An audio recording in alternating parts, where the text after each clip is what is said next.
Bienvenue à tous sur notre chaîne YouTube. Alors moi c'est Kevin. And I'm Lydia, and together we are Kevin and Lydia becoming a family.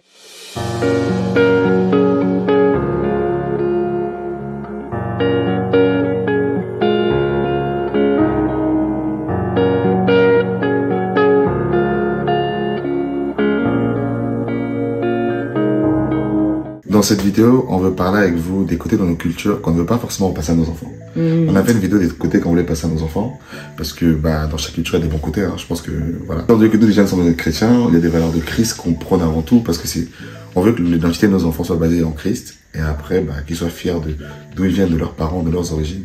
Donc moi, il y a un côté que j'aime pas du tout, c'est que la voix des enfants ne compte pas. C'est quand t'es un petit, en fait, on te respecte pas, en se disant, genre, j'ai rien à apprendre de toi. Alors que moi, c'est quelque chose que mes petits frères, j'apprends de mes petits frères. J'ai des potes à moi qui sont plus jeunes que moi, j'apprends d'eux. Et je veux pas que mes enfants pensent que, parce que, genre, l'aîné, par exemple, elle écoute pas sa petite sœur parce que c'est sa petite sœur, en fait. Et c'est un truc que ma mère, elle nous a pas forcément élevé comme ça. Je sais que ma mère est en mode, elle dit, j'apprenais de toi, Kevin et Lydia, parce que voilà, même quand j'étais petit, tu vas dire que. Mais voilà. C'était plus tard, hein. Voilà, c'était pas quand vous étiez des enfants. C'est pour ça que. Oui, c'est clair. C'est pas comme ça. C'est pour ça que, tu vois, moi, c'est quelque chose que je veux pas que. On néglige la voix de l'enfant en fait. Moi, si mon enfant me parle, j'écoute en fait. Et montrer à mon enfant que sa voix a de la valeur, comme ça elle va grandir. Parce que souvent, étant petit, on te dit tais-toi, tais-toi, tais-toi. C'est vrai que les enfants grandissent avec cette peur de parler et voilà, c'est de des complexes. Moi, je sais pas si c'est une mention mauvaise au début, mais c'est sûr que non, moi, je veux pas repasser ça à mes enfants. Mais je pense que toi, tu as bien compris le concept de respect, que ton enfant va pas te parler dans n'importe quelle manière, mais ton enfant peut te venir, tout te dire. Tout dire. Exactement. Et même peut-être tu vas dire, ah waouh, moi, il faut que moi je t'écoute maintenant, j'ai des choses à apprendre. Mais après, c'est toujours, il y a une forme de respect, c'est bien sûr. Tu parles pas n'importe comment. Moi, je vais pas parler à ma mère de n'importe quelle manière, mais je sais que je vais parler à dire ce que je veux à ma mère. Voilà, très bien. Ton tour. Ce que je veux pas. Moi, je pense que ce que j'aime pas du tout, et chaque fois, je pense que c'est un truc culturel, c'est qu'on parle vraiment derrière les dos des gens et on n'a pas forcément cette habitude de s'exprimer devant les gens, pour les bons et pour les mauvais côtés, tu vois. C'est pas juste tout simplement des mauvaises choses. Parfois, je pense que même les compliments, c'est rare que j'entends. J'aime bien sa robe, mais tu vas pas le dire devant elle. Oui, les Anglais qui vont dire, donner des compliments aux gens.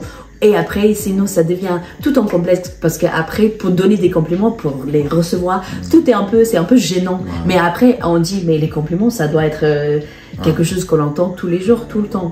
Mais oui, je pense que mais après, le mauvais côté, c'est de se parler derrière les dos des gens et après, devant eux, devenir comme si tout était rien, de ne rien était. Et après, ça aussi, ça crée cette face qui est faux.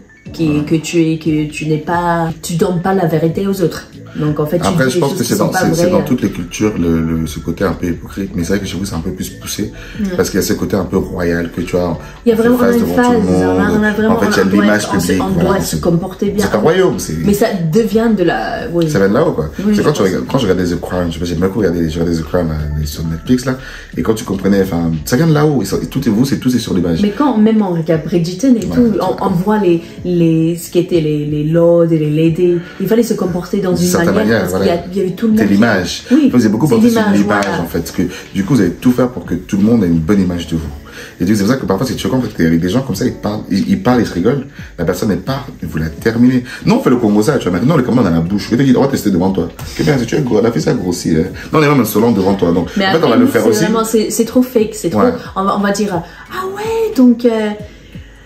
T'as arrêté d'aller à la salle de sport alors? Tu vois, c'est subtil. C'est passif. Tu vois. C'est le sarcasme anglais en fait. Vous utilisez le sarcasme pour passer tout et n'importe quoi. Ouais. Et après on rit, après on dit attends.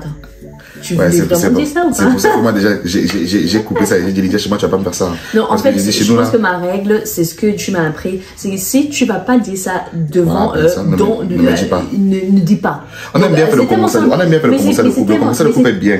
Mais c'est tellement simple comme ça. Si tu peux pas dire ça devant eux, ne dis pas derrière, c'est ça. Après, c'est vrai que toi, on aime bien faire le commencer en couple. Tu vois, le soir, le meilleur commencer, c'est en couple. Mais moi, j'ai toujours. Tu dis à la personne. Si t'as pas dit, ne me dis pas. Ok, on va parler entre nous, mais comment si tu vas parler de cette personne? Si tu es en train de les détruire, la cracher dessus, on va pas faire le Congo ça comme ça. C'est juste plus, nous on va dire, ah oui, j'aime beaucoup le tapis. Ah oui, moi aussi je veux un tapis comme ça, tu vois, mais tu vas pas forcément parler comme ça. Mais parce que c'est moi qui ai un peu établi les règles, parce qu'au début, c'est vrai que c'était pas forcément. J'avais pas vu que c'était un problème. Hein. Bon. Bon, un autre. C'est que juste quand on travaille dessus, la colère. Les Camerounais sont très colériques et la colère et la violence. Si t'es qu'une Camerounaise, je pense que je vais pas forcément travailler. Parce que chez nous, quand on se parle comme ça entre frères et sœurs, entre cousins, bref, on est violent dans nos propos, on n'est pas très doux. Parce que qui nous a appris la douceur? On te dit moufou le cancer de calabria. Et ça va avec ce que tu as dit tout à l'heure. Les enfants n'ont pas le droit de parler donc dès petits. Pardon, tu es mon cas, tu es mon premier cas. C'est là, Kwanja, tu as un autre travail, c'est marrant, ça va pardon, mais je sais pas Kwanja. Tu vois, c'est pas facile, en fait, c'est pas, nous, on nous a appris la douceur. Donc, j'essaie, grâce à les dialogues de nos enfants, j'essaie un peu de travailler ça. Le premier mot qui sort, c'est pas le mot le plus doux.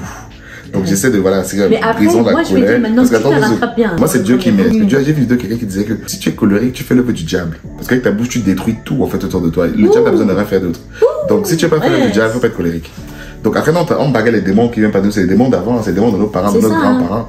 Donc c'est le Dieu sait, il nous aide. Donc oui, la colère, c'est quelque chose que dans notre culture, on a trop, la violence. Un Cameroun va te taper pour rien. Je me fais un tour Cameroun comme ça. J'ai dit à un gars, enfin, tu marres, il a dit, tu dis que tu marres qui? Son visage, il avait switché, il allait me taper. J'ai dit, doucement. Chez nous, on rigole pas avec je suis anglophone, je suis anglophone, je parle pas bien le français. Ouais, et donc, c'est quoi d'autre? Rien de grave. Mais je pense que l'heure qu'on dîne, là c'est l'heure de goûter ici. Normalement on dîne à 17h. On va manger le dîner à 17h.